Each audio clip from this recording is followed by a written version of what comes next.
14 armed men entered the wilderness of Arkansas to hunt down a single fugitive. Not one of them would see daylight again. The year was 1863, and across 3 counties, plantation owners whispered a name that made even the most experienced trackers turn down assignments. A name that doubled bounty prices overnight. A name that transformed a simple pursuit into a sentence of death.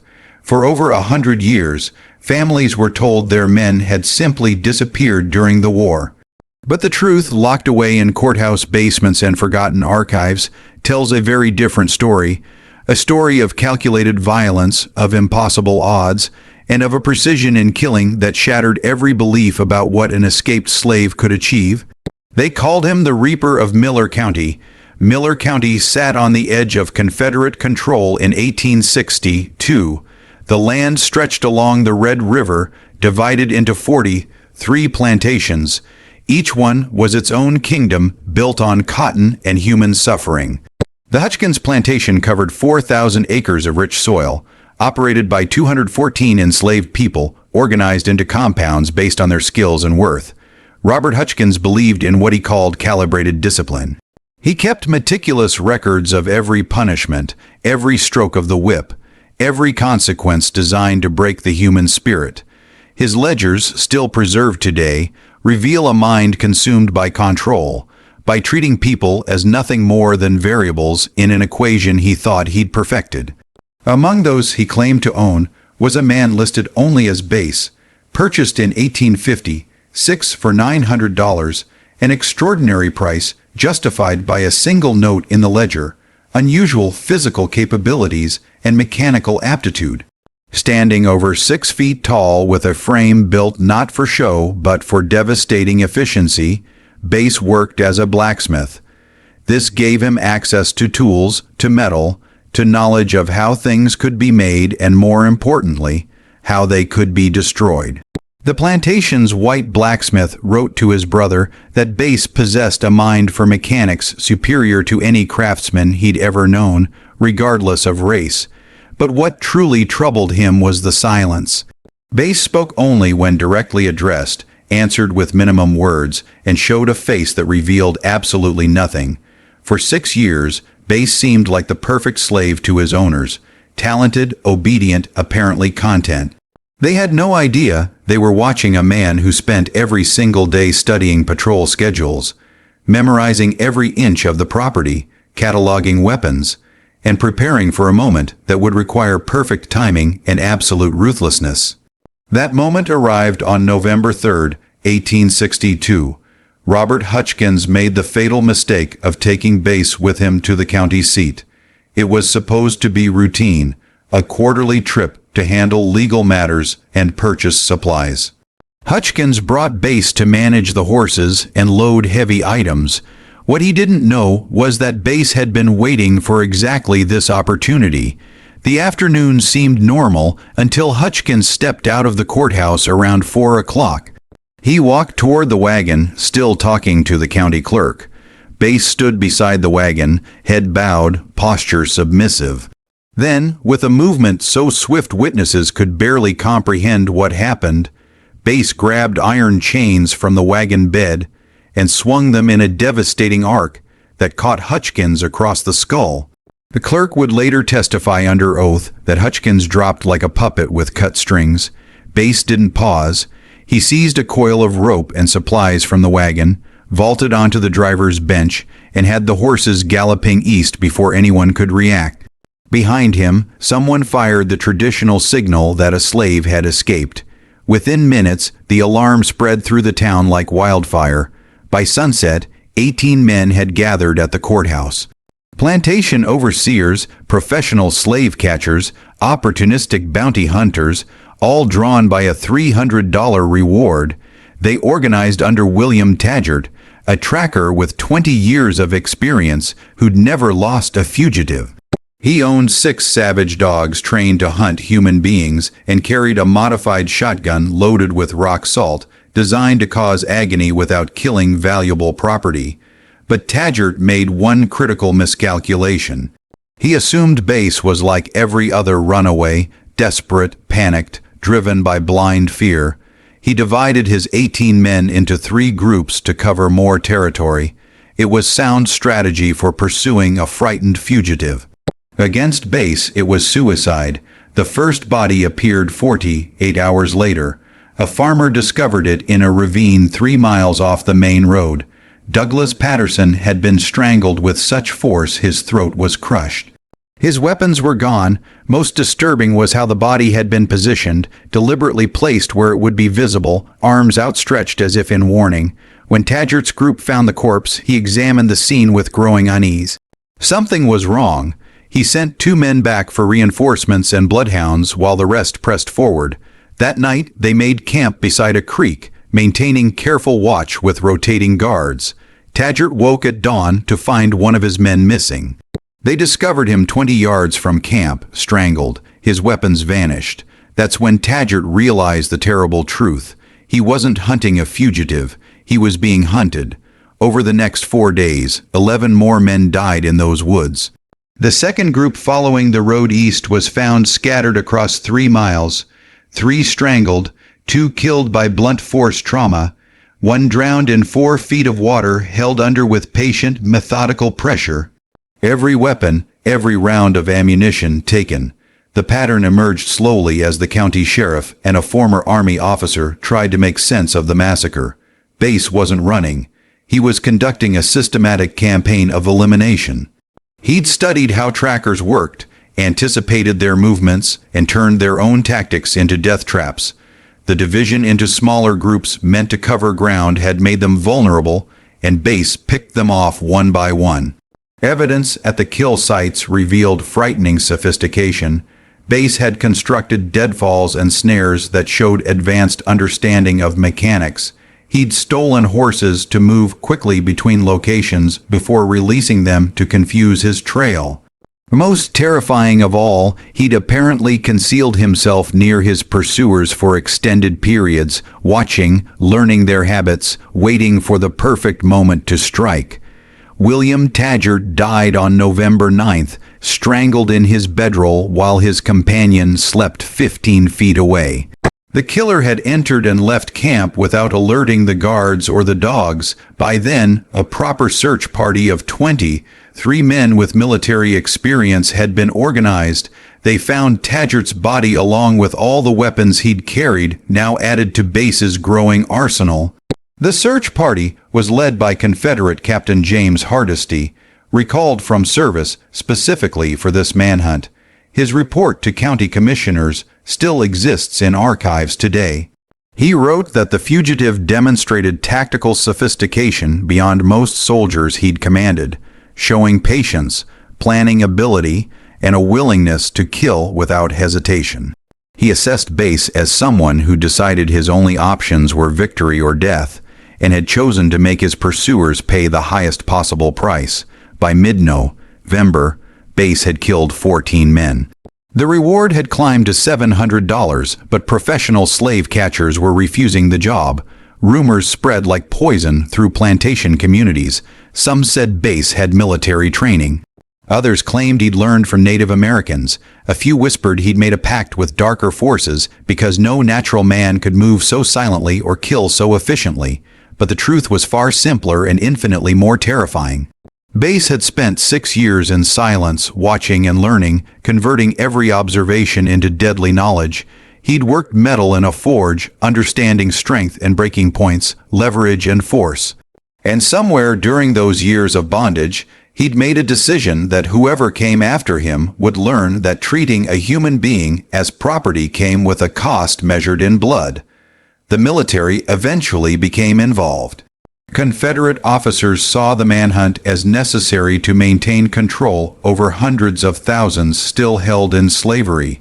If one escaped slave could kill 14 pursuers with impunity, what message did that send? Captain Hardesty assembled 32 men, former soldiers with combat experience and military-grade weapons. They spent 2 weeks searching the territory using tactics developed in warfare, systematic sweeps, and coordinated movements with defensive camp positions. They found signs of Bass's presence, cold campfires, evidence of game being prepared, tracks suggesting he moved in a wide circuit through the region, but the man himself remained a ghost, leaving traces but never appearing. What Hardesty's private journals reveal is that Bass was conducting a different kind of war. While search parties scoured the wilderness, he moved along the edges of civilization, approaching isolated farms and settlements under darkness. He wasn't seeking confrontation, he was gathering intelligence. On November 28th, Bass appeared at a small farm operated by a free black family 10 miles south of the search area. The family's account, recorded decades later, describes a man who emerged from darkness carrying weapons, but whose manner suggested control rather than desperation. He asked for food and information. Terrified but unwilling to turn away someone who could have been their own son or brother, they gave him cornbread and dried meat. During the meal, Bass spoke more than he had in months. He asked about patrol routes, about families who might shelter a fugitive, about the location of Union Army units. The war was turning. Freedom, if it existed, lay to the east beyond Confederate reach. The family told him about a settlement of refugee slaves along the Arkansas-Louisiana border, protected by Union gunboats. They warned him the journey was over 100 miles through hostile territory. Bass thanked them and disappeared into the night, but he didn't head east. He turned back toward Miller County, toward the territory where search parties were concentrated. Every tactical consideration suggested he should flee as far and fast as possible. Why would he return to the area of greatest danger? The answer became clear on December 3rd when the Hutchkins plantation was attacked. The assault occurred around midnight. Bass approached from the east, moving through chest-high cotton fields, apparently having observed the plantation for several nights. He'd studied the routines, the security measures that had grown lax in his absence. The overseer maintained a night watch of 3 white men with rifles who patrolled the compound. Bass avoided them entirely. He circled to the stables and set fire to the structure using oil, soaked rags, and kindling he'd prepared in advance. The fire caught quickly, spreading through dry wood and panicking the trapped horses. The night watch responded immediately, running toward the flames. So did everyone else, overseers, managers, even Robert Hutchkins himself, recovered from his skull fracture but still weak. In the chaos and darkness, with all attention focused on the burning stable and screaming animals, Bass moved through the plantation with clear purpose. He went to the punishment house where 2 people were locked inside, awaiting morning discipline. He broke the lock with tools he'd brought, opened the door, spoke briefly to those inside, then moved to the overseer's quarters. Harold Vickers had run toward the fire like everyone else, but apparently realized something was wrong and doubled back. He encountered Bass in the darkness between buildings. Multiple witnesses heard sounds of struggle, a shout cut short, then silence. Vickers's body was found at dawn, strangled like all Bass's previous victims. Beside him lay a branding iron, the same tool he'd used countless times to mark recaptured runaways. The iron had been placed across Vickers's chest, cold but positioned with obvious symbolic intent. By the time the fire was extinguished, Bass had vanished. So had 6 enslaved people from the plantation, including the 2 he'd freed from the punishment house. They disappeared into darkness, following a man who demonstrated that while escape was costly, the price could be paid in enemy blood. The attack transformed Bass from fugitive into myth. Throughout the region, enslaved people whispered about the man who'd killed those who hunted him, who'd returned to free others, who moved through the landscape like smoke. The white population responded with paranoia. Patrols doubled and tripled. Slave catchers demanded outrageous fees. Plantation owners slept with loaded weapons beside their beds. But Confederate authorities faced a dilemma. The war was consuming men and resources. Every soldier dedicated to hunting one fugitive was a soldier not fighting Union forces, and Bass had proven that pursuit meant casualties. Captain Hardesty proposed a different approach. Rather than active pursuit, establish a perimeter and wait. Bass had to eat, had to find shelter, would eventually have to move toward Union lines. Hardesty positioned forces at river crossings and major roads, creating a network of checkpoints designed to catch Bass when he attempted to travel east. For 3 weeks in December, there were no sightings, no attacks, no signs. Hardesty believed Bass was holed up somewhere, possibly wounded, definitely running low on supplies. Winter was setting in with cold, rainy weather that made survival difficult. Time, he believed, was working against the fugitive. He was wrong. Bass hadn't stopped moving. He'd adapted his strategy. Rather than avoiding detection through wilderness skills alone, he began using the informal communication network that existed among enslaved people, the grapevine telegraph that transmitted information between plantations. Through this network, Bass learned about patrol schedules, checkpoint locations, and the identification papers that free black people carried. On December 18th, a free black farmer reported his papers stolen from his home while he worked his fields. It seemed minor, but it was significant. Bass now had documentation that would let him move along roads in daylight. On December 22nd, Bass crossed the Sulphur River 10 miles north of the picket line. He'd spent days observing patrols, timing their movements, identifying the 40-minute gap in coverage during shift changes. He traveled as a free man, carrying stolen papers and leading a horse taken from an isolated farm. Anyone who saw him saw legitimate business.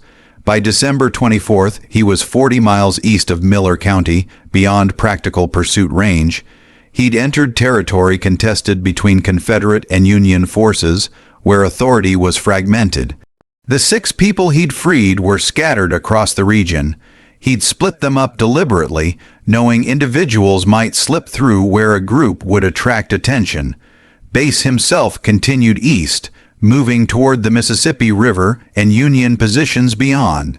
He traveled at night when possible, stayed in free black communities when he could, showing the same patience and calculation that had kept him alive through 2 months as the most hunted man in Arkansas.